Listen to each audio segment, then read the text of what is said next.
This is Jamie Peha with TableTalk Northwest, and we are here at Taste Washington, the 17th annual event featuring 225 Washington wineries pouring their best, or some of their best.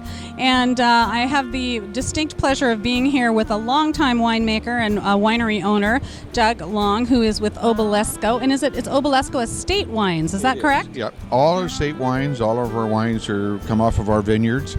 We do a little bit of experimental wines in Woodinville. We do a Riesling, a Chardonnay, and we do a Rosé. But everything else comes off of our vineyards on Red Mountain. Woodinville is your second location. Red Mountain is your home base. Red Mountain really is. It's where the vineyards are located, where we do, I would say, 90% of the winemaking.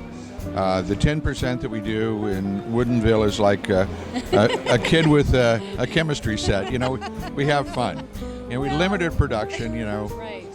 Well, you know, Woodinville, I mean, I think for a lot of people, you know, Woodinville is kind of like the gateway to Eastern Washington. It's like if, you know, there's so much going on now in Woodinville with 110 tasting rooms and wineries, and you've got the population there, so why not get them there, get them introduced, and then they might travel across the mountains if they hadn't otherwise done so. Do you think that's true? It's absolutely true. It has such a draw. Now with over 100 wineries, people can go to Red Mountain. They can taste a number of different wines from a lot of different AVAs, and it's very difficult. You know, it's not the Napa Valley where you can go there and you've got, you know, 13 miles long and a number of wineries, a very specific location. But in Woodinville, you're drawing wineries from all over the state, which is really nice. So when he talks about Napa Valley, he really talks from what he knows, because you started out in Napa Valley with some properties how many years ago? I started the first vineyard in about 1971, and I did that with my two brothers. First winery was David Arthur. We still have that in the family. Then, not learning our lesson, we went on to do another one. It's contagious, isn't it? It's in your blood. Right. So we did one called Montagne, and today David Arthur is run by my youngest brother. Montagne is run by my middle brother. And then I went on to do a third one called Nine Estate, which I sold to Colgan.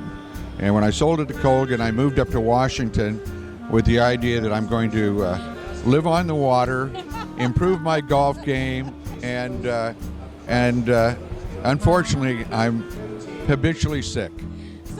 So you were going to do that, and then what did you do? All of a sudden, you found Red Mountain and fell in love? Well, it was a slippery slope.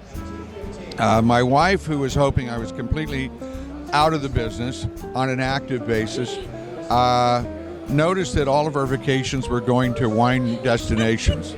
We were going to South Africa, we were going to Chile, we were going to Argentina, we were going to Bordeaux. And finally she said, "You're doing it, aren't you?" And by then I'd fallen in love with Washington wines and Red Mountain in particular. And so when we had an opportunity to buy some property, we bought 30 acres and planted that in 2005. And first vintage was 2007, and it went on to double gold Seattle Wine Awards and Seattle Magazine Best Cab in the State. So, Best Cab in the State. That is awesome. Yeah, it gave me the encouragement. Let's do it. You know, I think you've got it in your blood. It's running through there, and there's no getting away from it now. Honey, no. if I can't do it, it's over, you know. Well, listen, folks, you've got to stop by Obelisco, whether you're in Red Mountain or whether you're in Woodinville. It's a place to stop and visit. The wines are superb. This gentleman has been in this field for a long time. He knows what he's doing. He knows what he's talking about, and he knows what's going in that bottle. So anything else you'd like to share with our visitors? No, enjoy Washington wines. They are the future. It is the hottest commodity in the wine world today. And lucky us. And we hope it's lucky you too. Come along and join us for the ride. Thanks for joining us.